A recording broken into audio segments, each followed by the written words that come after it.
following is an interview of Mr. Andrew Albarelle, Principal Executive Officer of Remy Corporation in Denver, Colorado.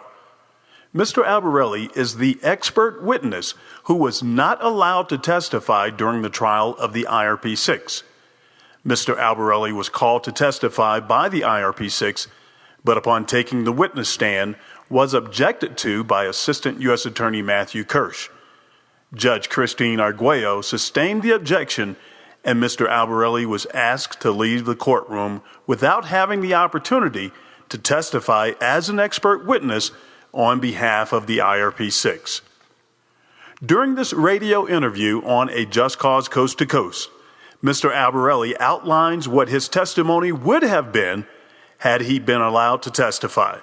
Mr. Albarelle's testimony sheds light on the fact that IRP Solutions and the IRP-6 were conducting normal business practices and there were no fraudulent activities. Had the jury had the opportunity to hear this testimony, the IRP-6 are convinced that there would have been a not guilty verdict.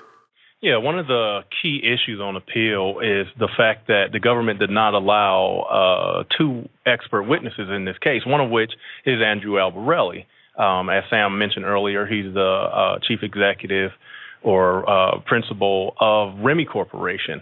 And Andrew was on the stand about to testify on behalf of the IRP-6 to basically let the jurors, the court, the judge, everybody know that the way that they conducted business with the staffing industry is par for the course. It is the way that it is done. It is how you do business in the staffing industry. Well, when Andrew gets on the stand, he introduces himself. The prosecutor, Matthew Kirsch, makes an objection, and the judge follows along with it and takes Andrew off the stand. And the crazy thing about this is their reason for saying that Andrew could not be an expert witness, the reason they said is because they did not get his credentials in time.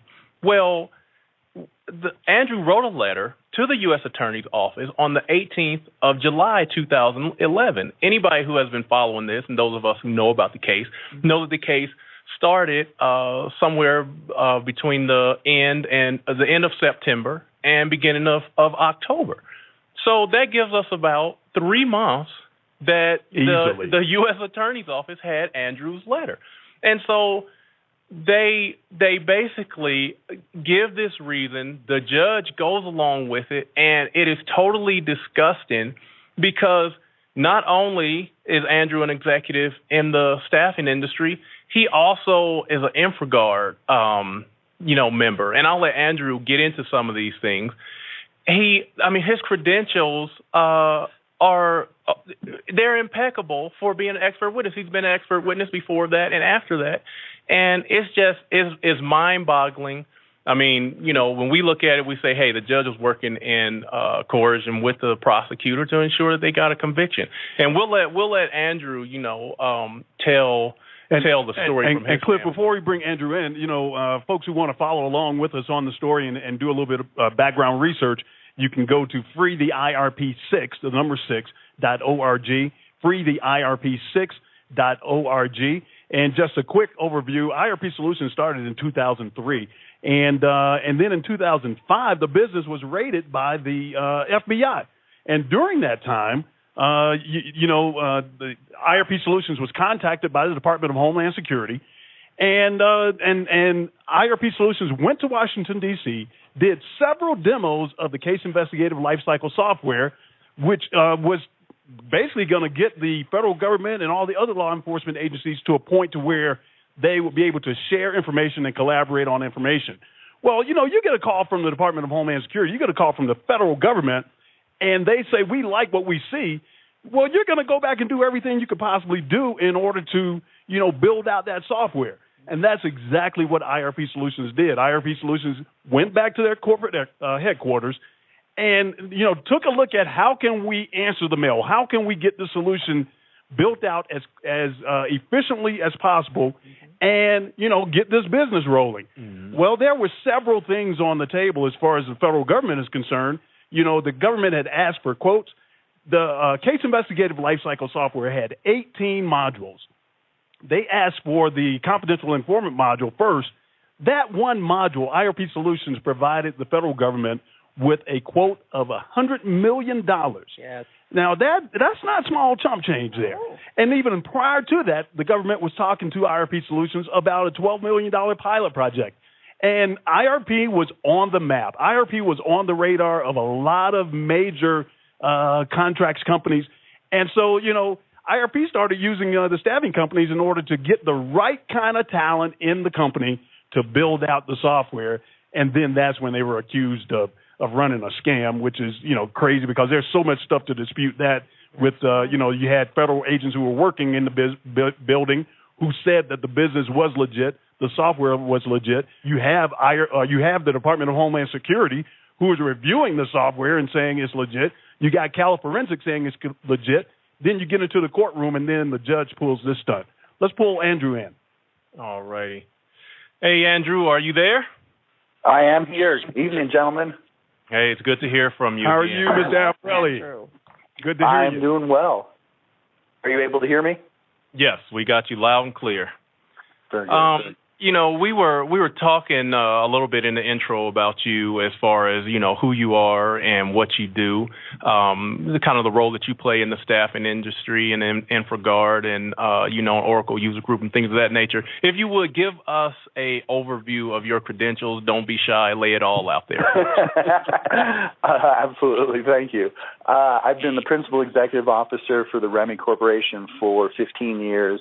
I've been in the staffing business coming up on 19 years. I've really only had 2 jobs in my life. I was in the military, and I've been in the staffing game. As far as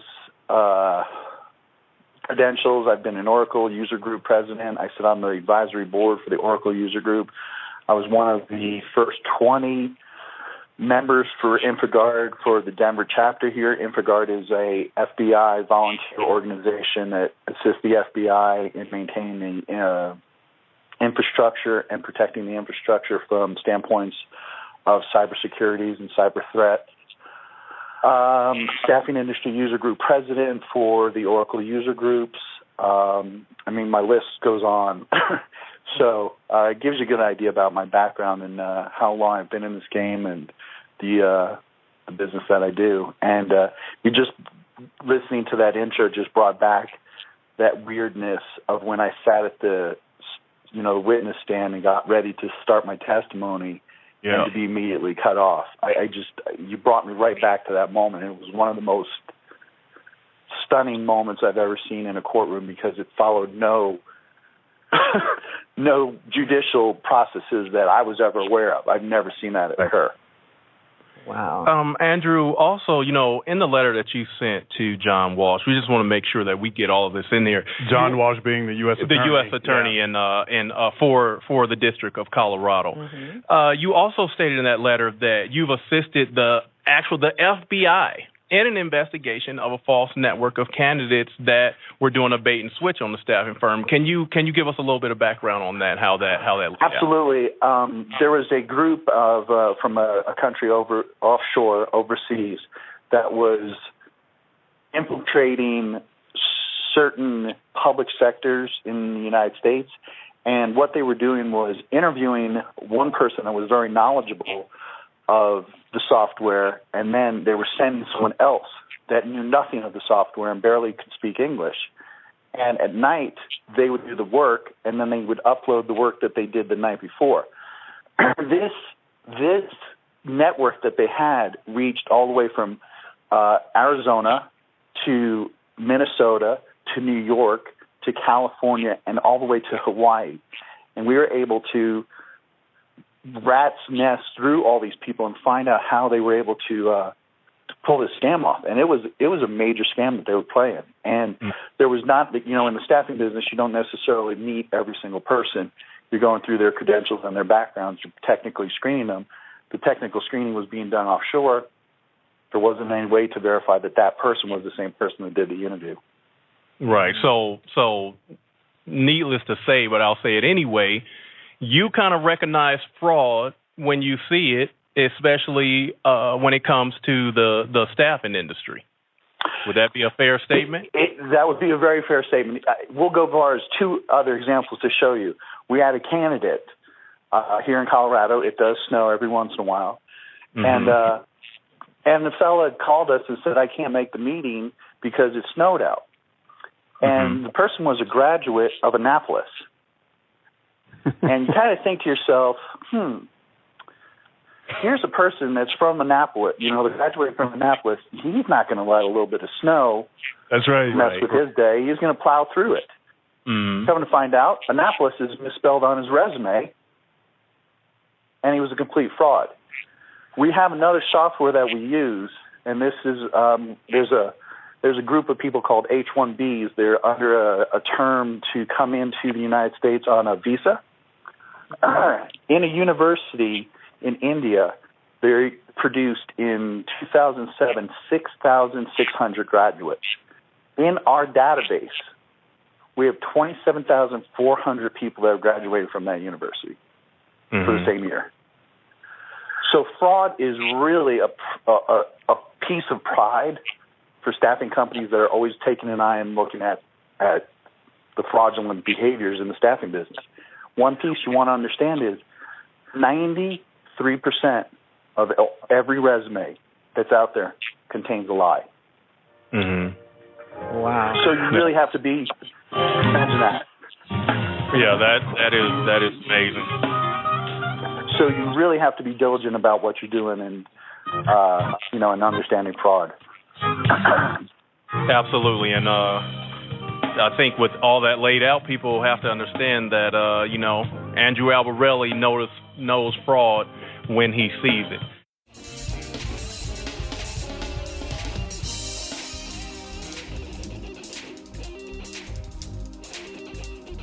Just Cause Coast to Coast, we bring you education, awareness, and information about judicial injustice. I'm Sam Thurman with Cliff Stewart and Ethel Lopez. We're talking about the IRP 6 case this evening and the use of staffing companies and how that got twisted into a criminal case. On the phones, we have Mr. Andrew Albarelle, the principal executive officer for Remy Corporation. Andrew, again, welcome to the call. Thank you, sir. Hey, Andrew, I wanted to get into, a little bit about your experience, your, kind of relationship with the IRP 6. We got Demetrius Harper, Kendrick Barnes, Gary Walker, David Banks, Clinton Stewart, and Dave Zerpolo. And I know, the one day we all came up to your office, and I believe it was me, Gary, and David came up there, to sit down and for you to see a demo of the Silk software, which, the government tried to say that it didn't exist. And can you give us a little, overview what your thoughts about the software was and how you think that it could have assisted law enforcement? Oh, the software was actually a beautiful interface. It really worked very, very nicely. You could see where it was the perfect platform because it was very similar to an Oracle or PeopleSoft and Enterprise Resource Planning software. It was really, really nicely done. And the documentation, the methodologies that were embedded in it was perfect. And you could really see that it had an exponential way of catching the real criminals that were at large. And it was a wonderful piece of software, so much so that Gary and I responded to an RFP for the County of Boulder with the proposal to use that software. Right. I don't know if you remember. Yeah. But we responded to a proposal for that, and it got down to between one of two companies, and chose the other company. Unfortunately, we didn't prevail on that deal. Right, but it shows how how much it was and is and could be useful for law enforcement, even local, state, and federal level.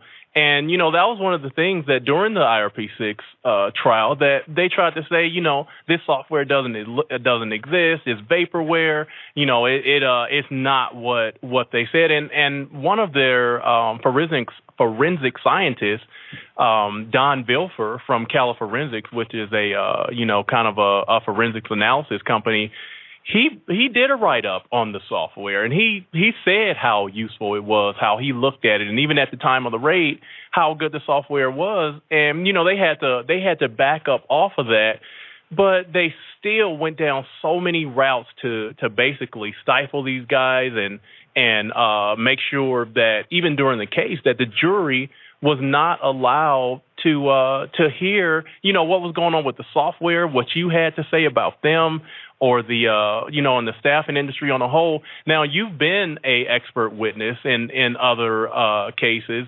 Can you get into a little bit of that for us?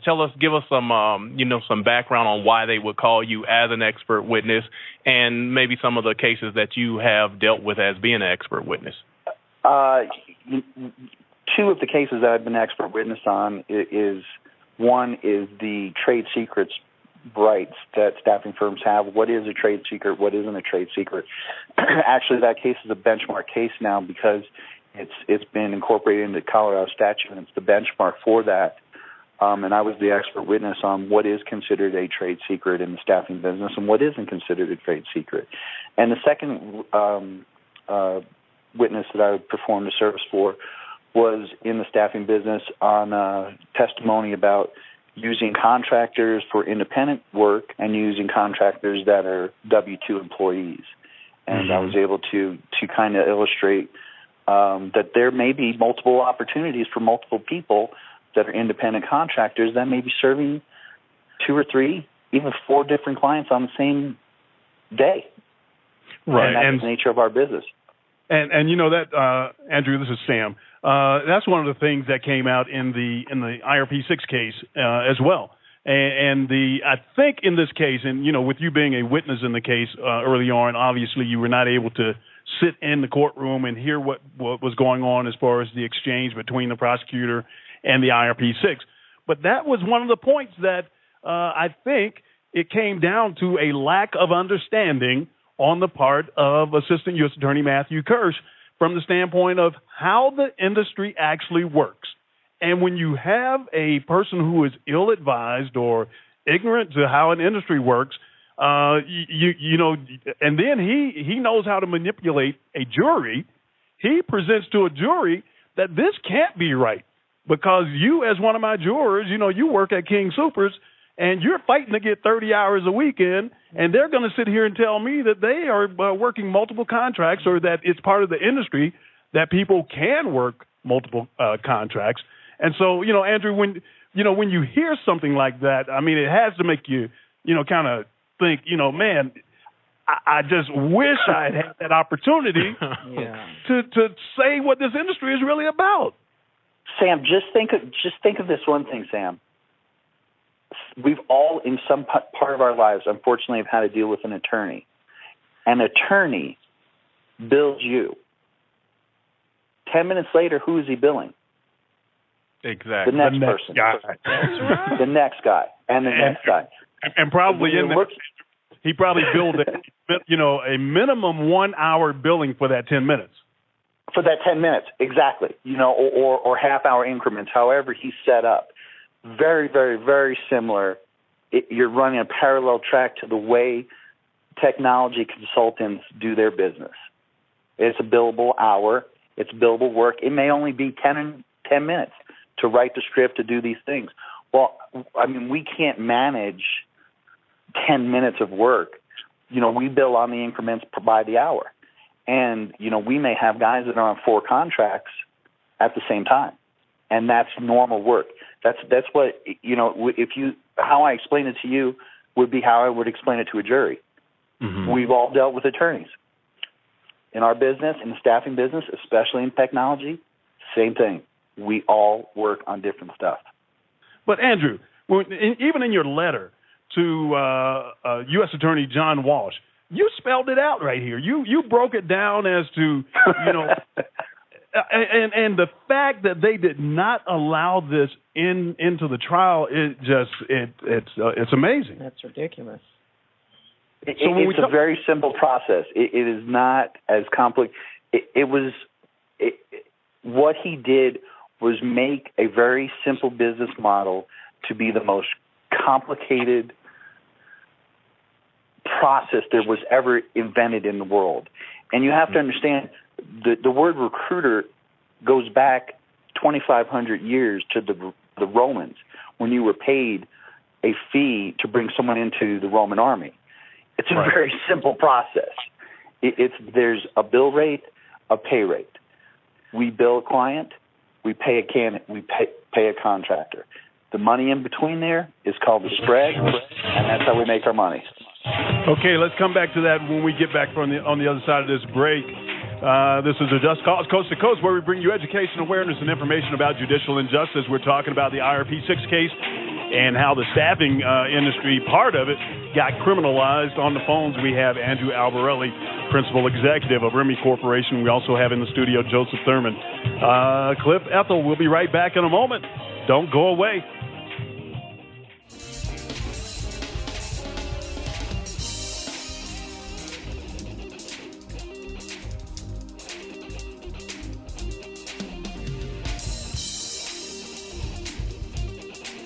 Just Cause Coast to Coast, where we bring you education, awareness, and information about judicial injustice. I'm Sam Thurman with Cliff Stewart and Ethel Lopez.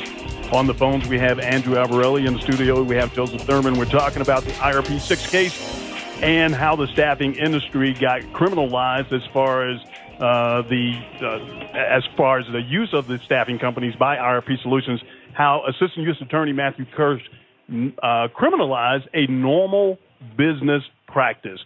What we have here with the IRP 6 case is a debt collection case that got criminalized. Our phone number is 718-305-7176, 718-305-7176.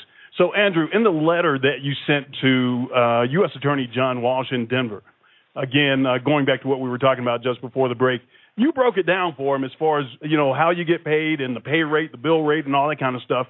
And basically, talking about how either you as a company go out and solicit companies to get their business to be able to provide them with human capital, or companies come to you and say, hey, Andrew, I have a need for a software developer.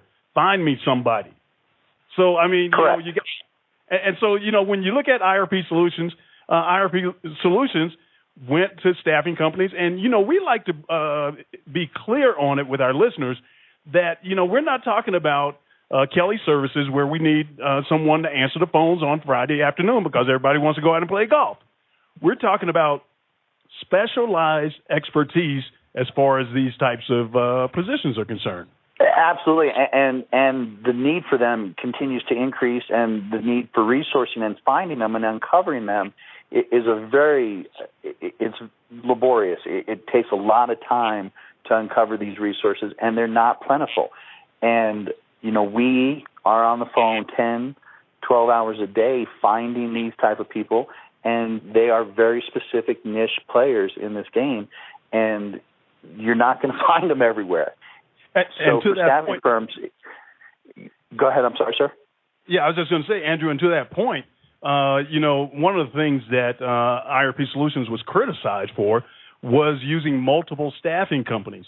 So in looking at your letter, you even broke that down for U.S. Attorney John Walsh in the sense that it's not unreasonable for a company to have several staffing companies working on their behalf to find resources. Would you agree with that? And I would absolutely agree with it. Joe's on the phone. Joe and I compete against one another. We have the same account, and we are trying to find the right person, and we compete against each other. That's a normal process. You may have 5 to 7 vendors. Mm-hmm. Clients have 5 to 7 approved vendors that they're going to go find resources for, and that's a normal process. Even if you're looking at public sector, government, state, city, municipalities, they put it out to a vendor agreement, and they may have 5 to 7 staffing firms that they put out their requisitions for, and those 5 to 7 staffing firms will go after and find those resources. And Normal that practice. that could be for one position. So you got 5 to 7 firms. You got Remy Corp, you got Joe's Company, then you got several others that are saying, hey, we got this one position, let's say at Oracle Corporation. We're trying to fill this PeopleSoft position. We're looking for this professional with this skill set, with this many years of experience. So there's 5 of us trying to place this one person so that we can tell Oracle Corporation, hey, we found the expertise, continue to use us. And that's how it's worked. I mean, that's what you're saying, right, Andrew? Exactly. Staffing firms are only as good as the people they place. Absolutely. And I just wanted to, there's another excerpt from your letter, and it says, I feel the majority of people are confused as to how staffing and recruiting firms actually operate, and first wanted to take the time to perhaps explain our business and show you that what transpired in this case is normal operations in the staffing industry. I mean, you were so cordial there to John Walsh and the U.S. Attorney's Office, and then they pull you off the stand and won't let you testify, but then you go into, basically how staffing firms bring contractors on, the bill rate, the spread, the margin, and things of that nature. Get into that a little bit with us so that the audience can understand that this is like the point you made about the the Roman army. Hey, you have a recruiter go out there, find somebody, say, hey, work for us, and we'll pay you either with freedom money or whatever. We'll pay you a rate. You work for us. So explain to the audience a little bit how that transpires in the staffing industry. And it's not anything you need an abacus to calculate. It's a very, very simple process. We'll just go off a very simple number. I talked to Cliff. Cliff has the experience and the knowledge that I'm looking for. We negotiate a bill rate of a pay rate to him of $100 an hour.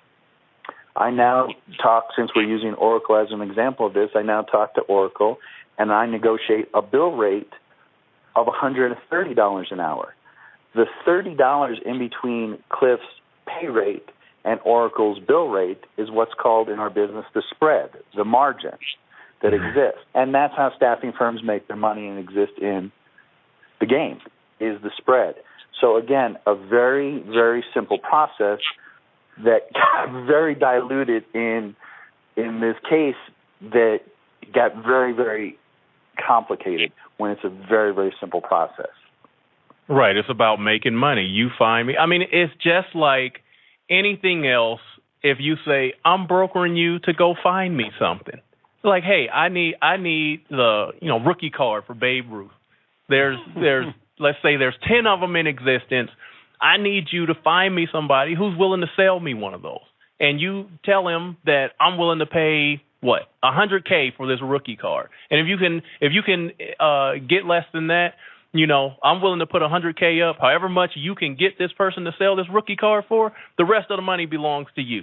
So if you, Andrew, says, hey, I found a guy in California, he's got this card, he wants to sell it for $50,000. You take my $100,000 and you keep $50,000, and everybody's happy. I made the agreement to pay you, and like you said in your letter, nobody puts a gun to the head of these staffing companies to say you're going to do business with us, you're going to engage with us, no matter what our credit rating looks like with Dun and Bradstreet or whatever our background is as far as how long we've been doing business.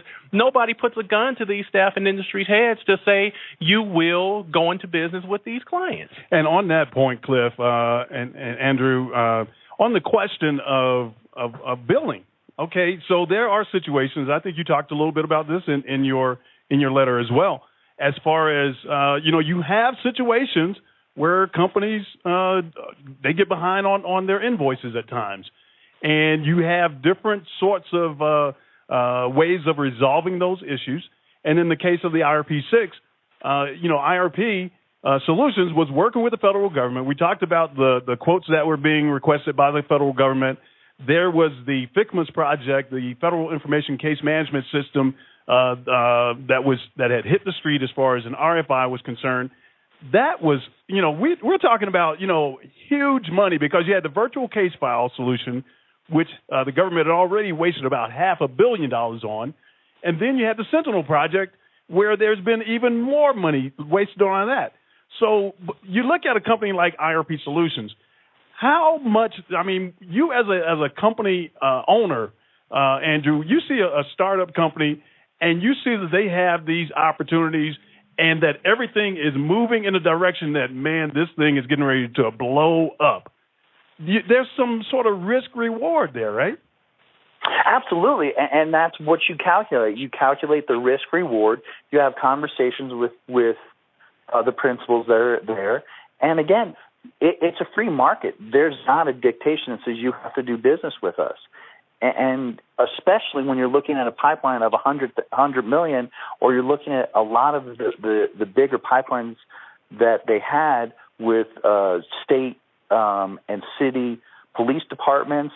And as I shared with you, the response we took to the county of Boulder for the coroner's office for the software, it was a perfect solution for them, and it worked. And you saw it firsthand, so you had skin in the game, so to speak, as far as seeing firsthand a company that had a innovative idea, building it from the ground up, and a group of enterprising men who are starting a company, not doing anything fraudulent, not scamming anyone, and to see that type of situation get criminalized, and the fact that you did have skin in the game in that regard, that speaks volumes, especially when you look at a major case like this, where, like you said, you don't have to be a rocket scientist to go into a courtroom and say, hey, here's what this business is about. Here's what this company was doing, and the way this company was doing business is exactly the way this industry works. Now, unfortunately, and we know that it's a sales-driven industry, so you got commissions that come off of it and so forth. So, you get somebody in there and they say, well, hey, I got to pay back my commission because I haven't been paid yet. Well, be patient. IRP is getting ready to close business. Why do you have to start saying that, they're doing criminal stuff? That is just the furthest thing from the truth. And it just makes absolutely no sense at all that this thing went down the road that it did.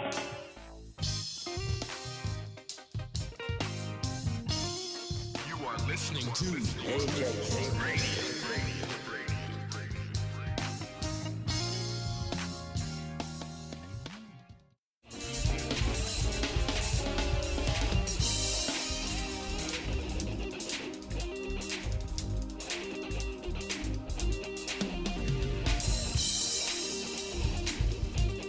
Just Cause Coast to Coast, where we bring you education, awareness, and information about judicial injustice. We're talking about the IRP 6 case this evening, and on the phones we have Andrew Albarelle. Andrew is the Principal Executive Officer of Remy Corporation, and this is a interesting situation because of the fact that Andrew was called by the IRP 6 during their trial in 2011 as an expert witness. And Assistant U.S. Attorney Matthew Kirsch objected, and Judge Christine Arguello obliged and said, Mr. Albarelle, you're not going to testify today. You're going to step down. Now, to give our listeners who may have tuned in late, Mr. Albarelle, he was going to testify as to the legitimacy of IRP Solutions and the way they were conducting business, and that there was nothing in the way that IRP Solutions was doing was any different than any of the industry standards. And so, we've talked a little bit about even how a company goes after business, and then how businesses go to staffing companies to get business. Ethel. Yes, I'm looking at this letter, Andrew, that you'd written to Attorney General John Walsh, and I want to read just a paragraph here, just a short paragraph, and then I have a question. On many occasions, we are shared information on the financial stabilities of companies and look into those companies to determine if they are solvent to pay our invoices. On occasion, they are not. Some companies file for bankruptcy, some close their doors, and others negotiate payment plans with staffing firms. At the year end, we simply write off the bad debt, a very normal business practice, In speaking with these men, they have neither closed their doors nor filed bankruptcy protection. It is their intention to ultimately make good on their debts. And my question is, what would be the deciding factor for a staffing company to file a suit or just write off the debt? I mean, since they could do either one, why would they choose to do suing rather than just writing the debt off? Well, you also have to understand you would more than likely write the debt off because the amount of money you would have to spend to, collect the debt. It would be near impossible. So it's typical to write the debt off. It's a business practice. But more importantly is remember what we were talking about. There's the bill rate and there's the pay rate. You're only out of pocket the pay rate. Right. That was never brought up in the case. Exactly. You have invoices that are inflated with the spread. And in some cases, when you're looking at Kelly Services or you're looking at some of the bigger firms, their margins may have been 50 or 60% on the people they were placing there. Yeah.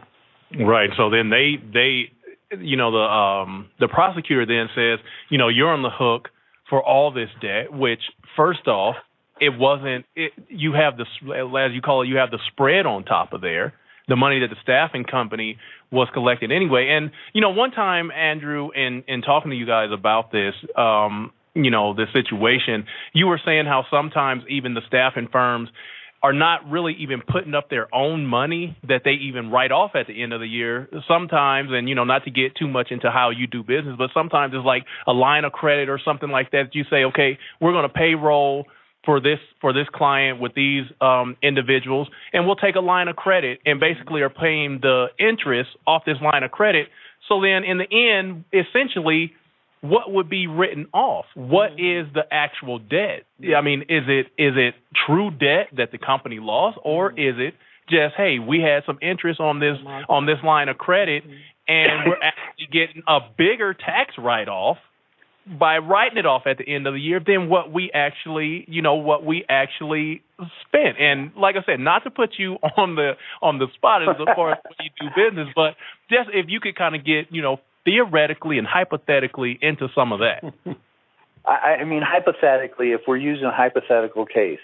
Yes. You provide a consultant provides a service. You pay that person either net 7 days or net 15 days. You invoice your client net 30 days, or you invoice them at the end of the month, and they have another 30 days. So you carry on the best scenario 60 days of payroll before you ever receive your payment. So you set up lines of credit in that case. Now, there's some corporations, and including the U.S. government, that have net 90 payments. They'll pay you 90 days. So you're floating 3 months of pay before you ever get paid. And those lines of credit, it's just the interest on that number. And eventually your accounting firm that you're using is just going to deduct the interest off those numbers, and it's a very minimal fee. And that's what I guess I don't understand why I couldn't have testified to bring that to the attention was you're talking about very minimal numbers, and it would if the fellows would have been left alone to finish the project, everything would have worked out because they would have sold the software and everyone would have got paid. And Andrew, that's the crazy part about it is that the IRP Solutions was primed and positioned to be able to pay their debts. And when you have a situation where there is business opportunity in Philadelphia, there's business opportunity in New York, federal government, Trinidad, the Bahamas, yet you have the federal government following them around, just like, they didn't allow you to testify. Well, every time IRP went somewhere where they could have closed business, Assistant U.S. Attorney Matthew Kerr showed up, either by phone or otherwise, and said, hey, we're getting ready to prosecute these guys. And they would say whatever they said to make people go away. Yeah. And like you said, it's a no-brainer.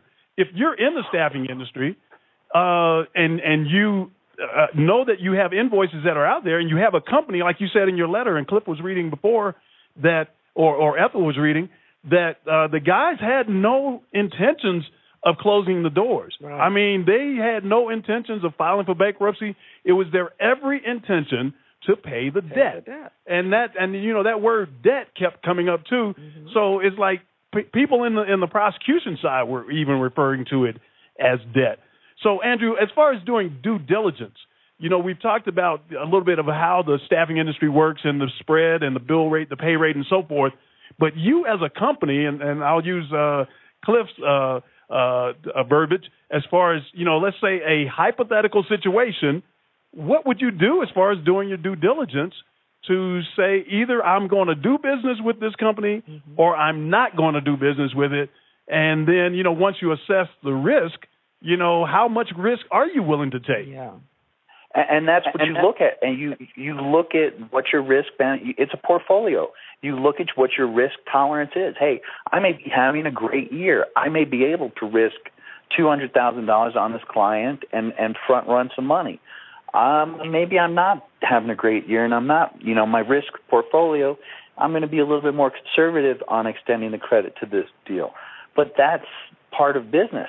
And I think the most important thing, the first takeaway from this, and it's a sidebar from your question, is how far the proposal got, the RFP that we got, that Remy proposed for software for the county of Boulder. That was under a Remy proposal. So it wasn't under Walsh's radar. He never knew who was proposing that software. Right. And we got down to being one of two companies to choose for the software to be chosen. So exactly. To me that illustrates someone was deal blocking every deal that they turned to try to go create revenue. And the furthest we got, the furthest they got was a deal that no one knew about because it was under our paper.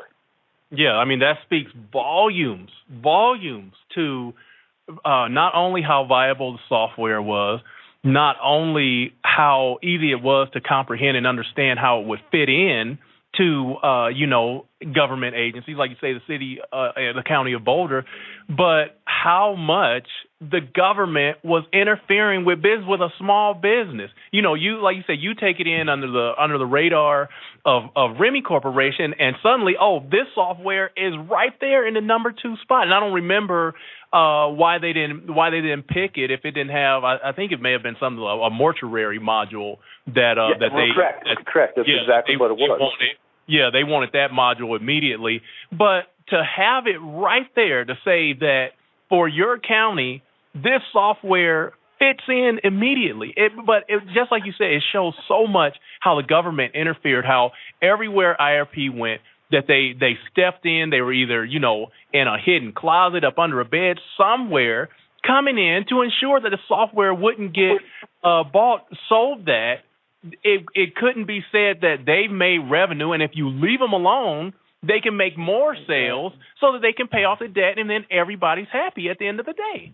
Well, Cliff, it's just as if the federal government was the one writing the script. Exactly. And so, it's you see this situation, you got this company and IRP Solutions, and you want to prosecute somebody. So you're doing everything that you could possibly do to ensure that they are not moving forward. Because once the sale is made, the case goes away. As a matter of fact, FBI agent, Special Agent John Smith, he is quoted as saying that during trial, right? He in the trial. Exactly. He testifies to the fact that if IRP had paid its debts, then we wouldn't be here. But then if you're doing everything you could possibly do to block IRP from paying their debts, then that obviously, gets them there and brings them into the situation that we found ourselves in.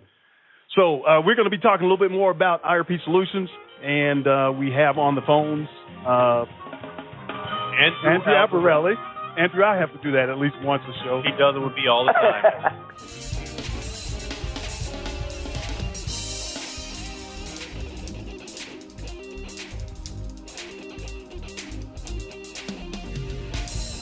That's Coast to Coast, where we bring you education, awareness, and information about judicial injustice. I'm Sam Thurman. Cliff Stewart, Ethel Lopez on the phones. We have Andrew Albarelle. We're talking about the IRP 6 case. So, Cliff. Yeah, Andrew, we have a question from one of the listeners. We have a lot of people that have been, following this case and, have read your letter. And they want you to get into, they were reading this paragraph where it says you wrote, there are examples of companies that misled us, and we later found that they were bankrupt or insolvent. These would include FL2 as well as Bright Kite. Both were small startup companies, Colorado startups that went bankrupt, forced us to forfeit, moved on, and we wrote off the bad debt. Many other firms I've spoken with have experienced and will concur with my assessment of this exact situation. So they want you to kind of get into what it is, FL2, Bright Kite, what the type of business you did with them, and how it is that they were able to get away with, having somebody write their debt off, but then you have the IRP 6 that have been locked up in federal prison for 7 to 11 years and not been able to see their family for the last 17 months. Mm-hmm. Which is a question that we all want an answer to, because there's no difference between what FL2 did and what the guys did. They're exactly the same instance. FL2 was developing software. They engaged several different staffing firms. They, throughout the entire process, kept telling all of us, money's coming. We got venture capital guys coming in. We're going to take care of you. We're assessing. So finally got to a point where we were no longer comfortable with providing resources because they weren't paying their invoices, and we ultimately pulled our candidate out. And they went bankrupt. End of story. There's nothing we can do. I could try to stand in line and I guess maybe get a few cents at an auction when they auction off the desks and the chairs. Right. There's no other process that I could go through. Bright Kite was another startup that their concept was that everybody would put like a kite on their phone and tell people where they were. Well, it was a great software idea initially, but in the long run, it didn't pull in the revenue that they had. And we ultimately, again, provided resources. It didn't pan out, and they closed the doors, and we wrote off the bad debt. Same scenario. Yeah, and when you look at IRP Solutions, like you said in your letter, that it was their intention to ultimately make good on their debt. They never went bankrupt, never told any of the staffing companies that, hey, we aren't going to pay you, or, disappeared and weren't in communication with these staffing companies.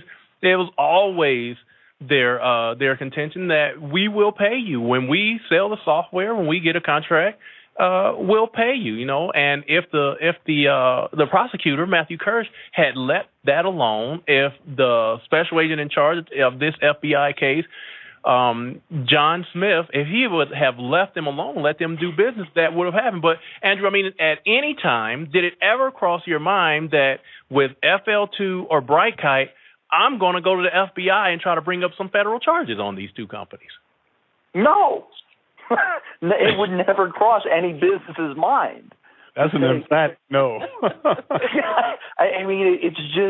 It's ludicrous to say, I know exactly what I'm going to do. I'm going to call the FBI and prosecute them for this. Or worse yet, Andrew, you say, I know people in the federal government, and I'm going to destroy your life, and I'm going to bring your business down, and I'm going to bring down everybody around you.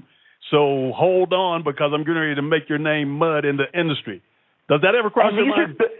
And Sam, hold on. These are good guys.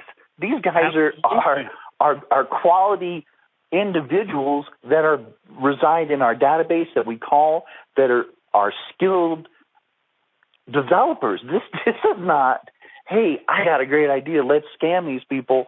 Oh, by the way, I'm going to formulate a method that, I'm going to scam the FBI and law enforcement out of money. And you know what's crazy about you have law enforcement working in your building. You're on the phone with law enforcement every single day, and you're going to the highest law enforcement agencies in the land and doing demos. Sometimes I refer to it as, do you think that IRP was bucking to be the dumbest criminal on that show, The Dumbest Criminals in America? I don't think so. I mean, no. It just doesn't even stand to reason that you're running a scam or trying to scheme somebody out of something when you're around law enforcement all the time like that. Exactly. It absolutely makes no sense at all. And Andrew, when you talk about these guys and, being professionals and, professional consultants, skilled, people in their industry, let's just talk about that for a minute. We got Demetrius Harper, who is a DBA, have been for about, 10, 15 years. Like you say, has interviewed at our clients. Exactly. I mean, this is a guy that you're saying, hey, and I've been a consultant for a long time. I worked for Remy before. I've worked for Joe, and actually I work for Joe's company right now. Andrew, when I'm finished, I'll call you up. But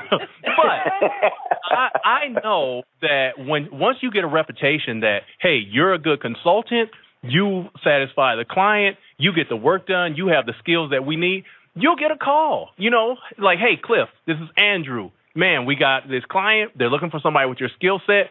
Please tell me you're available right now. I'm like, hey, Andrew, I'm working something with Joe over here, but, if you want to give me a second one that I might be able to work remote, I'm right there with you. I'll work them both at the same time as long as they don't interfere with leaving any work undone with either of the clients.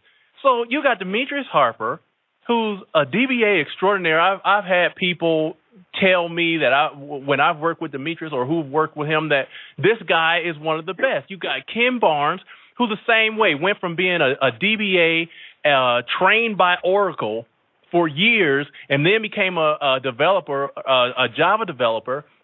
And you get the same thing when people hear about Ken. I mean, they're like, hey, man, tell me Ken Barnes is available for work. We got this Java project. We need somebody like that. Then you got, Gary Walker, who is the genius of all geniuses. I mean, Gary mentored me when I was in college, and every time I had a problem with some software engineering stuff, he's like, hey, here's your answer. And this guy, he's the brainchild behind the Silk software.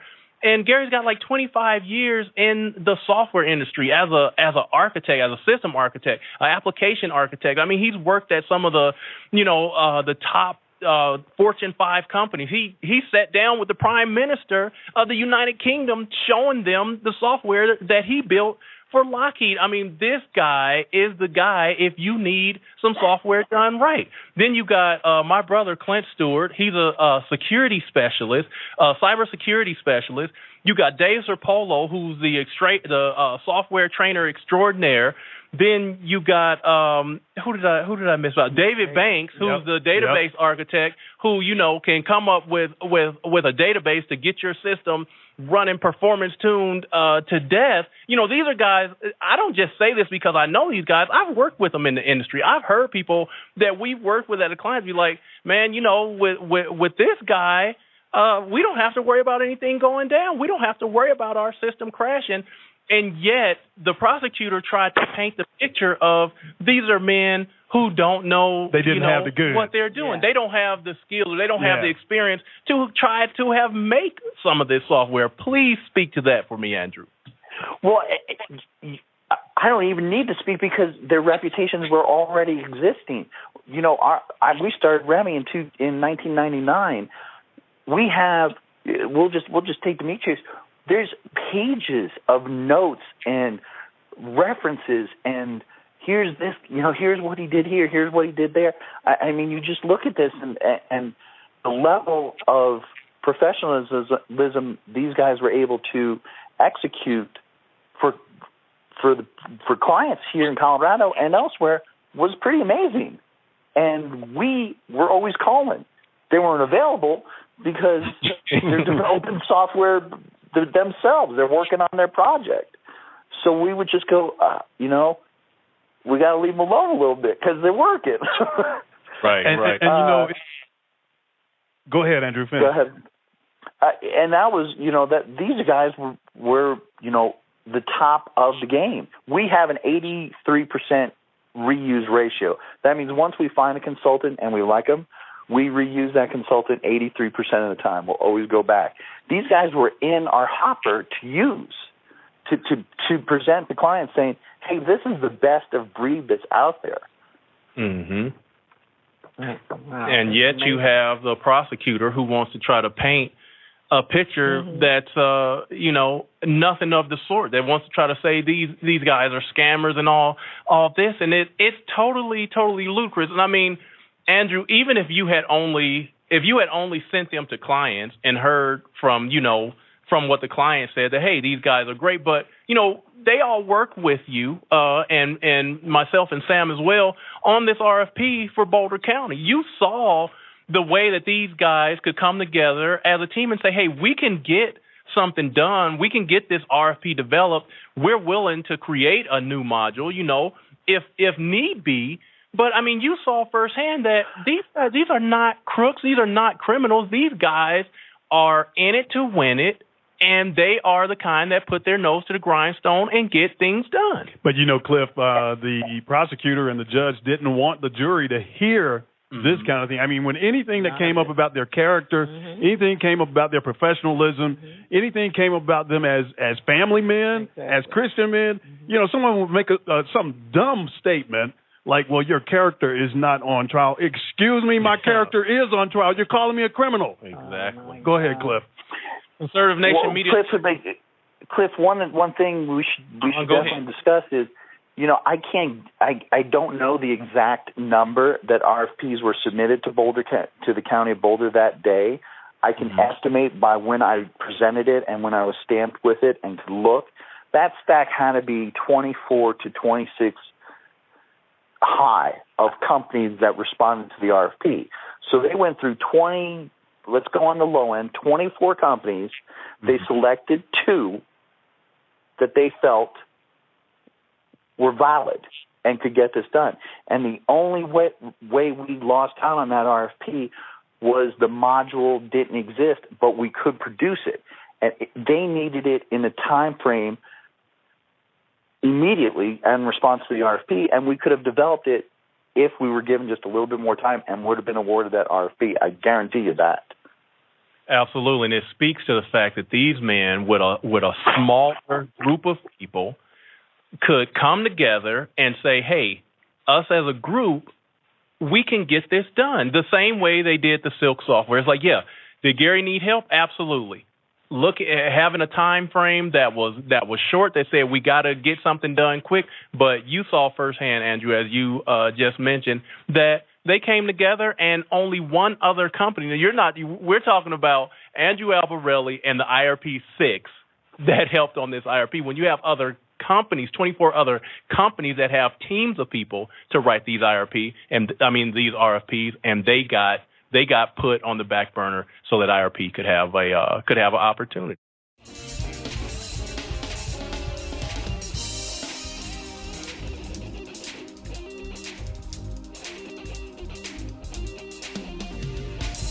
Just Talk Coast to Coast, where we bring you education, awareness, and information about judicial injustice. On the phones this evening, we have Andrew Albarelle of Remy Corporation. We're talking about the IRP 6 case, having some very insightful dialogue as to how the staffing industry works and how IRP solutions in that case should have never gotten criminalized. Andrew, I was just reading a little bit of your letter, and then all of a sudden it hit me during the break. Did you ever hear anything back? I mean, other than, you showed up at trial and then they dismissed you off the stand and wouldn't let you, exercise that expertise and be able to shed some light on this thing. But did you ever hear anything back from the U.S. Attorney's Office in Denver? Never. No letter of reply, no phone call, no nothing. Nothing. Never. Never heard a word. And from a judicial procedure, if the judge had wanted to question my expertise, I would have been brought in the chambers. That would have been a normal judicial policy. I don't share with very many people, that what occurred that day for me as an American and for me is my American dream and, the belief as an entrepreneur. It took a lot of wind out of my sail. I've been a finalist for Entrepreneur of the Year for Ernst & Young in 2003 and 2004. I love the entrepreneurial spirit, and to see what had transpired, it really took the wind out of my sail. And as it progressed and progressed and progressed, it really made me lose faith in the American process. Man, that's rough to hear, because Andrew, a lot of what we thought the judicial process was about, hey, you're innocent until they prove. I mean, they got to prove without a shadow of doubt that you are guilty. They got to have evidence upon evidence upon evidence that you committed a crime. There's no way, and just like when the proffer was sent to U.S. Attorney Walsh up there in Denver, just like when your letter was sent, we're thinking, and the guys as well, that like, hey, man, here's Andrew. He's an entrepreneur. He started from the ground up and he's built his business. And this is somebody who, has seen our product, who believes in it. And the government will understand when he testifies, when they read his letter, that this is how business is done. And the only thing we can say is that we were naive to the process. We were naive that the system is broken, because we thought it worked. We thought if you bring your evidence to prove your innocence, then guaranteed they're going to see it, they're going to believe it, because there's nothing else. I mean, when you got truth on the table, the only way that truth doesn't prevail is when people accept a lie. And that's what we came to grips with, that the American dream is so much of a lie. Even though some do achieve it, the ones that don't, the ones who are cast down, the ones who, like, IRP6 that are put in prison for having a dream, and not only just their own dream, but I mean, this came to fruition for the American people. When Gary saw 9/11, when he saw the hole at Ground Zero looking out in New York City, and he looked down and saw that, his dream was that I'll make software so that the U.S. government will be able to take this information that they've gathered, they'll be able to share it among themselves, and we'll ensure that nobody will ever on the American soil commit this type of atrocity again. And to have that cast down in front of you, and to have your own country be the one that locks you up because you were a dreamer, that is hard to deal with. It's hard for them, obviously. It's hard for us looking out at it. Well, Cliff, it was hard to hear Andrew just say what he just said. I've known Andrew. I think everybody here in the room was kind of like, it hit us, man. It hit us like a brick, because we can feel it. Yeah, because I've known you, Andrew, for, I don't know, I guess somewhere on the order of 15 plus years. And, we've had a few conversations that may have been a little more than casual, not about business, about some personal stuff. But that one right there hit me, man, because I'm realizing that our pain you're feeling, and you see it and you get it, and you understand that there's something wrong with the system. And just like you said, America let you down, and that is hard to deal with. I mean, you're a veteran, just like my brother Clint. He's a veteran. David Banks, he's a veteran. That's right. Gary had a presidential appointment at the Air Force Academy, and to know that, your country that you serve, that let you down, I know that's got to be hard. And both Kendrick and Demetrius are sons of career soldiers, Right. And so, and when Andrew, when you mentioned the thing about if anyone had any questions at all about your credentials, then, put the brakes on, dismiss the courtroom, let's go in the chambers and talk about it. We have heard several attorneys say that. And the fact that it did not happen, like you said, I mean, Andrew, I wrote it down here. You were talking about earlier, as far as there was some deal blocking going on there. And except for the fact that when they didn't know where IRP was, then things moved right along as they should have, and as everyone expected it to happen. IRP would have been able to pay their debts. The situation with you not being allowed to testify as an expert witness, Okay, so you're claiming you didn't get my information in enough time, even though you've had it for over 3 months. Okay, let's go and sit down and talk about it.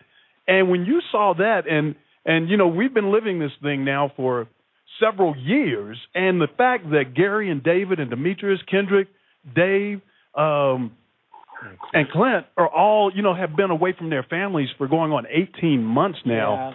Yeah. It's